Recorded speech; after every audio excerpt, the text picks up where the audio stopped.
if mental health and physical health are supposed to be treated equally, then I think there's a downside to this. People have been saying for a long time that we need to remove the stigma of mental health and treat it more like physical health. You wouldn't judge somebody for having, a headache or for catching a cold. So why would you judge someone for their mental health issues? No, I absolutely agree. It's absolutely true. The downside of lately I've been noticing in my personal life, in my online life, everybody is, many people generalize. Many people are getting very obsessive about mental health issues. Everything is a diagnosis now. Everything is labeled. Every little quirk a person might have is now labeled as some sort of a disorder. Now, it's good that we understand this stuff better, and it's good if it helps us to be kinder to each other. Lots of upsides to this. I'm concerned about this sort of hypochondria, though. Like every little idiosyncrasy is now a symptom of an ailment, of a disease? No, I don't think so. There's also a school of thought that doesn't get as much attention as I believe it should, and that is that being healthy should be natural. It should be your natural state. It's our default. Being healthy should be our default. We should expect it. And if we're not healthy, then we find out why and we fix it. But we should assume that our default position is health and well-being. I don't think a lot of us consider that as our default position anymore. And now that mental health and physical health are finding equal footing, again, as they should, I think this unhealthy attitude about the normal state is creeping into our attitudes about mental health. I mean, everybody can't be defective. Everybody can't have ADHD. Everybody can't be neurodivergent. Everybody can't be narcissistic or an extrovert or an introvert or all these labels. My God. It's great that we understand them, but the mindset is what I'm concerned about. The mindset of treating everybody like they need to be diagnosed. I really just wish we could accept each other for who we are. I think all of us have our own quirks, our own issues, our own idiosyncrasies, and I don't think they all have to be labeled as a diagnosis, as a disease. I just really wish, in the words of the philosopher, we could all just get along, have some patience with each other, have some understanding for each other. And the more that mental health issues are brought out into the open, that's a good thing. It helps us to understand each other better. I'm concerned about the downside where all of us consider ourselves patients. We have to go get treatment of some kind. This sort of obsession with diagnosing and labeling. I heard one woman talking on a panel show or something. I forget where I heard her. She said in her dating life, one of her first questions to a potential mate is, are you in therapy? Are you actively engaged in self-discovery? And for her, that's a green flag to pursue a relationship. That person has to be actively pursuing therapy. And it's a red flag if they're not. She eliminates men who aren't in therapy. I don't know. I don't know. You know what else happens with this whole kind of emphasis on wellness and well-being, and it gets kind of spiritual at times. It's not just mental health, but it's spiritual health. It all kind of gloms into each other. People have very strong opinions. Oh my goodness. The Dunning-Kruger effect in this area is just through the roof. People have very strong opinions with very little information. Or, I shouldn't say little information, because they've got tons of anecdotal information. They've got lots and lots of people. They're surrounded in their social media feeds with people who just are convinced they know the absolute truth about things. So we're overstimulated with information, but there's very little way of knowing which information is good or bad or reliable or just pulled right out of someone's butt crack, which a lot of it is. So Yeah, speaking of self-appointed gurus, like you just were, right? That's what I call them. Self-appointed gurus. That's the funny thing. Often they are right. I mean, they'd have to be. They talk so much, they're going to, the broken clock is right twice a day kind of thing, right? So sure, they're going to be right. And plus, they speak in such vague terms, and they're so derivative of other ideas that, yeah, they're going to hit it right once in a while. But it's just, it's like throwing darts. It's hit and miss. They're right by accident, and they're wrong just because they don't know what they're talking about. And These are very deep issues. Issues of psychology, of spirituality, of philosophy. Thousands and thousands and thousands of years of human history. And the greatest minds have tackled these issues. And this Yahoo in your book club thinks she's got all the answers. Self-appointed gurus are the worst. They're the absolute worst. Even when they're right, it's for the wrong reason. They're either lucky or they steal it from somebody else. I don't know. I mean, call me old-fashioned, but I respect actual scholars and actual artists, people who spend their lives exploring these things, and people with a little humility. And that's the thing about scholars and artists. Scholars use the scientific method, and they are very happy to be proven wrong if they are wrong. If they're a good scholar, if they're a good academic, they're very happy to be peer-reviewed. Artists have another way at it. They, at the outset, and I'm generalizing a little bit here, but generally, a good artist will have some kind of point of view, but won't pretend to know things. They write their songs, or they paint their paintings, or they dance their dance, and they know it's coming from a feeling. They know it's coming from somewhere deep. They don't exactly know. They don't pretend to know. They don't preach at you. They give you their point of view. They put it in their art, and it is what it is. A lot of them, many of them, will leave room for the audience participation in their own interpretation, right? Audience interpretation of the artwork is something very common in the art world, and that speaks well of the artist. So a good artist will know how to treat their subject matter and their audience. A good academic or scholar will know how to treat their subject matter and their audience. These are people I respect and I seek out, as opposed to know-it-all, self-appointed gurus, whether they're on TikTok or on cable television or sitting around the campfire with you and your friends. I absolutely abhor arrogant amateurs. It's a whole thing now. You know, it's being an influencer, or a mom-fluencer, or a dad-fluencer, kid-fluencer. What kind of fluencer do you want to be? It's become a very strange world where many, many years ago, a couple generations ago, you ask a kid what they want to be. Oh, I want to be a quarterback in the NFL. I want to be a football player. I want to be a doctor. I want to be a fireman. I want to be, people wanted to be something. Oh, I want to be an actor in the Hollywood movies. Whether it was realistic or not, or I want to be a mom. I want to be a dad. I want to, whatever their parent did. Or I want to be a teacher. They wanted to be something. And then, a couple of decades ago, you started hearing a different answer from kids. What do you want to be? I want to be famous. What? What? Huh? It's not what do you want to do. It's what they want to. They want to be famous, or they want to be rich. I want to be rich and famous. And now, it's taken yet another weird turn, where they want to be TikTok stars or YouTube stars. They want to be influencers. Now, this is the strangest thing. I'm going to confess something to you. You're listening to me right now, either on radio, like regular old-fashioned over-the-air radio, or more than likely you're listening to me on the podcast version of this program, right? Okay. Many, many years ago, decades ago now, I studied for this in college. I studied radio, I studied broadcasting, I studied communications. It was my goal. I really liked radio, more than television. I just liked the one voice in the one ear kind of thing, a one-to-one communication. Me, the speaker, you, the listener. I'm directly going to you. I think it's a beautiful way of communicating. I love radio, and I loved old-time radio. I love current radio. I love the radio I grew up with, and I actually studied it. And I also studied philosophy because I figured if I wanted to talk on the radio, if I wanted to make things interesting or important, or if not important, at least relevant, or to have some kind of a quality to it, I should have some idea what I'm talking about. I should give it some thought. So by the time it was all said and done, I had degrees in philosophy, in communications, in education, and in creative art. And in my creative art, it was an interdisciplinary graduate degree program, and I aimed it toward what I'm doing exactly right now, talking on the radio.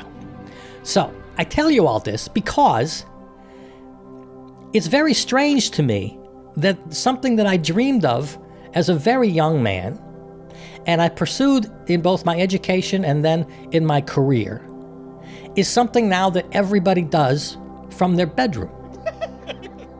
It's kind of weird. And, I'm gonna be totally honest with you, some of the stuff these people do in their bedrooms is damn good. It's really good. It's funny, it's creative, it's smart, and I get a little jealous. I'm gonna be 100% honest with you right now. I get a little bit jealous. There's something that I dreamed of doing as a kid and pursued. These people are doing way better than I ever did, and that I'm doing currently. Now, on the other hand, that's maybe, I don't know, 5%, whereas the other 95% is total garbage. What people are doing, I don't know exactly how I would scale these numbers exactly. But there's some people doing wonderful, great stuff. There are a whole lot of people doing total crap. But the idea that kids want to be influencers, they just want, why? Did they want the power? I think it's mostly the fame and the money thing. I don't know. It's a funny kind of a thing.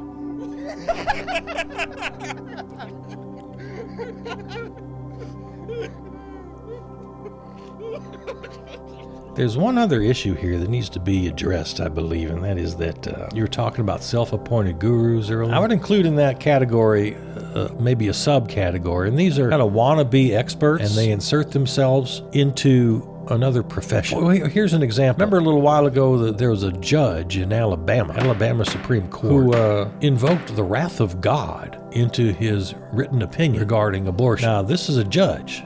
It wasn't a preacher. It was a judge. So he wanted to insert himself into the profession of preacher or theologian. And we see this very, very often. Someone who's an expert in one field will pretend or think because they have a degree in one field that they are experts in another field. Who was that guy back in Republican politics a few years ago? He was a brain surgeon. He ran for president, and he was a real goofball. He had the goofiest ideas about politics, but he was a brain surgeon. We find this a lot. There's another category that I would add to this, and this is the person, they kind of brag about themselves. I'm strong. I'm honest. I'll support my friends to the end. I'll defeat my enemies. I don't take any crap from anybody. Right? You know people who talk about themselves like this? Very positive attitudes. Very healthy self-esteem. I knew one person who referred to themselves as an empath. Oh, I'm an empath. And I know that everyone has their own story.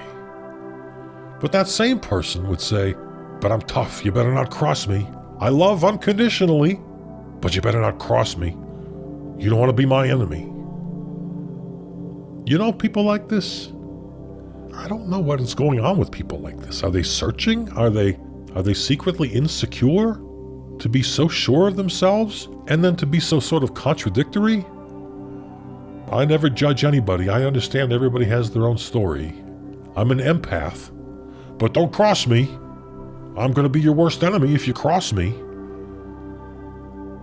You know what I'm talking about. You've known people like this. They're also very quick to latch on to trendy opinions. They're the kinds that'll say, oh, of course, God isn't a man with a big white beard who lives in the sky, but Jesus was an enlightened teacher, like the Dalai Lama. And they might believe in karma and reincarnation and affirmations and, oh, you get lessons from the universe. They have just so many opinions about this stuff. And I'm going to give you one more little angle on this as well. Have you noticed how right-wing it can be? We've seen in recent years the so-called wellness community, people who are into yoga and nutrition and all that, getting very sort of libertarian right-wingy.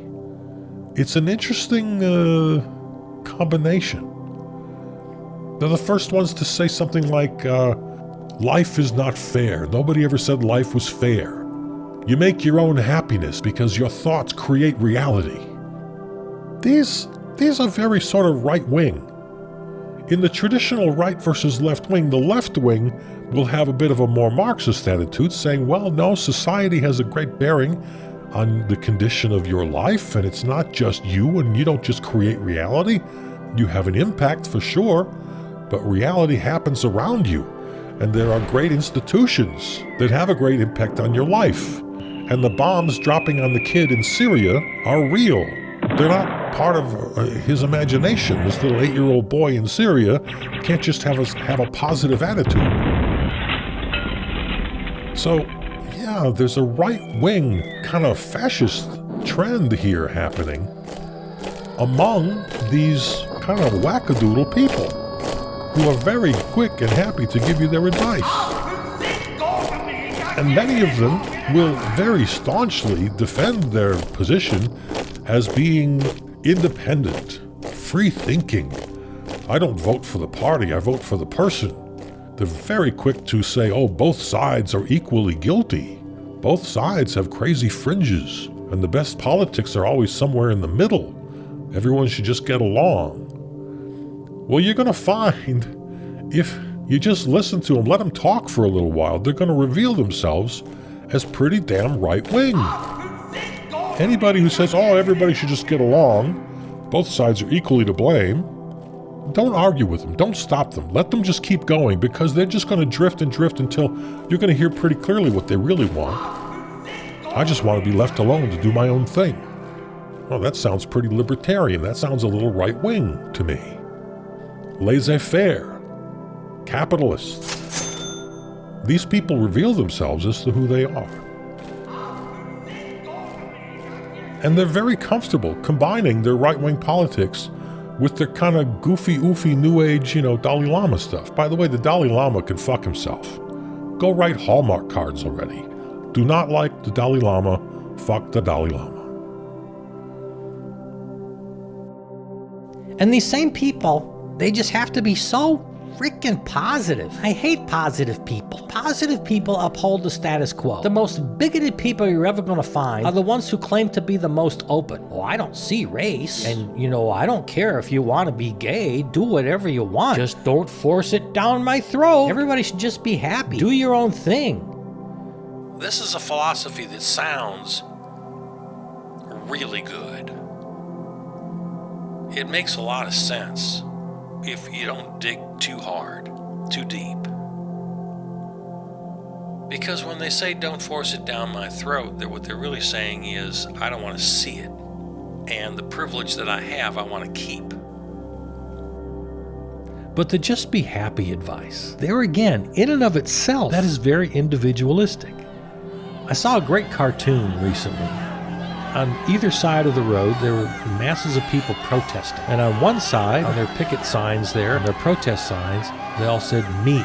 They're fighting for themselves, for their rights. But on the other side of the road was the we people. They had on their signs, we. And I think that's the fundamental divide. There are two kinds of people in this world. There's the me people and the we people. People who think about me and my rights. And then the others who think about we, think about us and our rights. And sometimes things that are good for me personally aren't necessarily lining up to be good for everyone else. And that concerns me, and I'm concerned with justice for everyone, not just for me. Because I know that sometimes my rights will be in conflict with other people's rights, and that has to be recognized.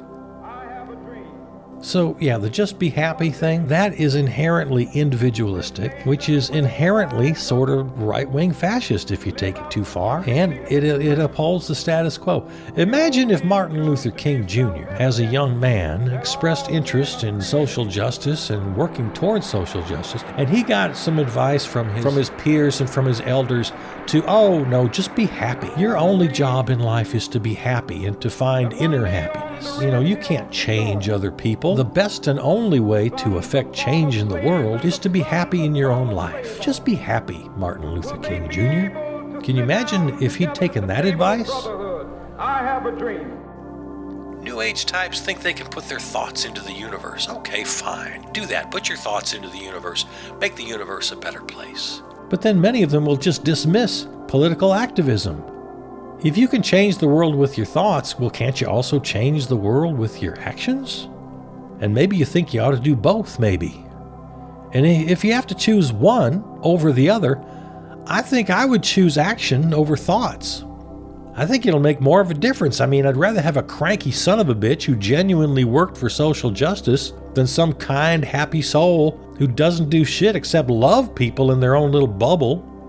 Loving the people in your bubble is not a bad thing to do, but if you think that'll do jack for social justice, you're wrong. You're just wrong-headed. You're just rationalizing. You're delusional. There can be very happy people in an unjust world. Believe me. We're living in that kind of world right now. There are plenty of people just, fat and happy, living in their bubbles. And they say, well, really the only thing I can do is to be happy in my own world and to love my family and my neighbors. Be a good person. There's really nothing more I can do. Hell yeah, there's more you can do. If you've decided that some people are just going to have to suffer in poverty and violence, and that's just how the world works, and you're okay with that, well, I don't even know what to say to you. Or even worse, if you think it's their fault, if you think people who live in poverty and suffer violence and war, if somehow you think it's their fault because they don't work hard enough, or maybe it's just karma, well then I don't have really any interest in debating you at all. I don't have any interest in debating with you about that. And I'm certainly not going to compromise with you. Okay, well, all right, well, we'll see if we can get it down from 32,000 deaths to, let's cut that in half, only 16,000 deaths. So then I guess we won't call it a genocide anymore if it goes from 32 to 16,000. How's that? No, I'm not going to compromise with you. This is not a difference of politics. This is a basic difference of morality. I disagree entirely with you. You are wrong. You are wrong. This is not politics. This is morality. Basic, fundamental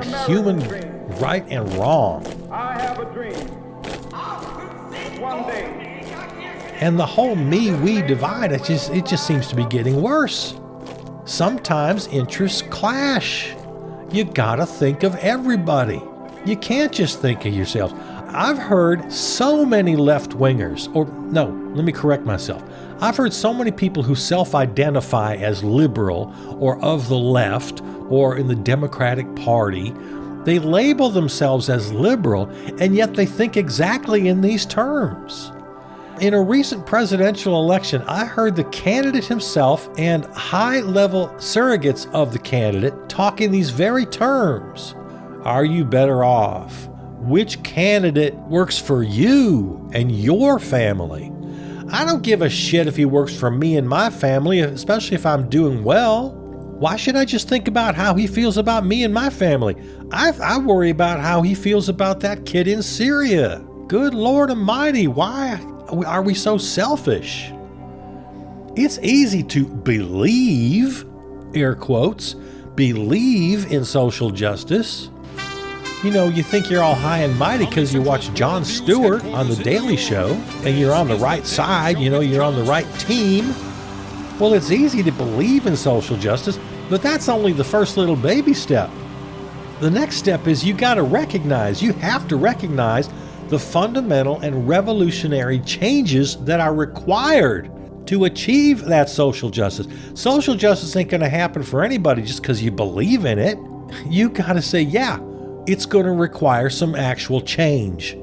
The world can't just stay the same and the people in it somehow get better.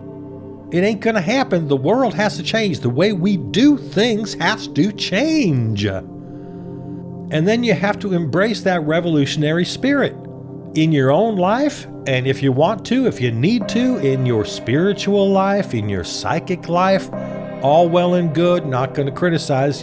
If you feel you need to take that step, go ahead. But it better well damn happen in your practical life. The way you live, the way you choose to live your life, whether or not you own a car, the kind of job you have, the kind of company you choose to work for. And I know it's hard. Many people don't have the choices they ought to have. I ain't saying it's easy, never said it was easy. What I'm saying right now is you got to at least acknowledge that there needs to be fundamental revolutionary change. You're either a revolutionary or you're part of the problem. That's the deal. And then once you've accepted that, then you got to live your life accordingly. And let's take it one or two more steps, because the next step then is advocacy. You got to talk about it. You don't just do it, you talk about it, you advocate. And then direct action. You participate to the very best of your ability. You align your life with your values. And if you can, you take direct action. You take to the streets. You organize. That's the last and final step. Some people can't do all of this. Some people are old. Some people are weak. Some people are dumb. But you got to do it. And it really boils down to the me versus the we. Are you a me person or a we person? If you're a me person, you know, you and I are just done. I can't convince you. You got to be a we person. And all of our little distractions, from the mental health hypochondriacs to the self-appointed gurus with too much confidence, to the wannabe influencers and social gurus, the unsolicited advice from people who think too much of themselves. I think there's an epidemic of self-confidence out there. Because that kind of thinking really, really sucks you into the right wing without you knowing it. I've seen it happen. Oh, I've seen it happen. It'll suck you right in. When all of a sudden you're talking about, oh, let's just be positive and world's not fair, you make your own reality, let's pull yourself up by your own spiritual bootstraps, right-wing BS. And now all of a sudden you're a right-winger and you don't even know how that happened. You better get right. You got to find yourself. And if you really claim to be someone who believes in we, someone who believes in social justice, you better check your privilege. You better check the way you live your life. You better check your attitudes about the revolution. And then if you decide after all of that self-examination that you want to stay where you are, well, go ahead, stay where you are, but at least take responsibility for it. But if you agree with me and find that yes, you have taken that pill and you've become, to your great horror, a member of the right wing, that weird sort of underground right wing that happened to you when you weren't even looking. The right wing has infiltrated, and fascism has infiltrated, and this attitude about, oh, I'm just doing my best and I love everyone, and yet the world continues to spin the way it does, with all these millions and millions of people suffering every damn night and kids going hungry. You need to do what you need to do to rationalize and be able to put your head on your pillow and sleep at night without, losing it. I guess you're doing what you need to do, but if you have the strength to join me, man, I wish you would.